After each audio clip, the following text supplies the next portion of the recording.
దారిద్ర్య రేఖకు దిగువనున్న SC ST కుటుంబాలకు నెలకు 200 యూనిట్ల ఉచిత విద్యుత్తును మా ప్రభుత్వం అందిస్తోంది.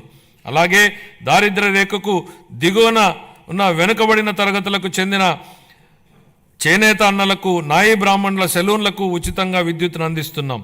చేతి వృత్తులు, హస్తకళాకారులు, ఇతర సాంప్రదాయ వృత్తుల వారికి గతంలో అండగా నిలిచిన ఆదరణ పథకాన్ని పునఃప్రారంభిస్తున్నాం.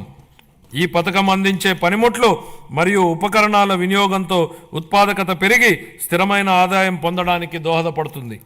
25-26 ఆర్థిక సంవత్సరానికి షెడ్యూల్ కులాల సంక్షేమం కోసం 20,281 కోట్ల రూపాయలను, షెడ్యూల్ తెగల సంక్షేమం కోసం 8,159 కోట్ల రూపాయలు, వెనుకబడిన వర్గాల సంక్షేమం కోసం 47,456 కోట్ల రూపాయలను, అల్పసంఖ్యాక వర్గాల సంక్షేమం కోసం 5,434 కోట్ల రూపాయల కేటాయింపును ప్రతిపాదిస్తున్నాను.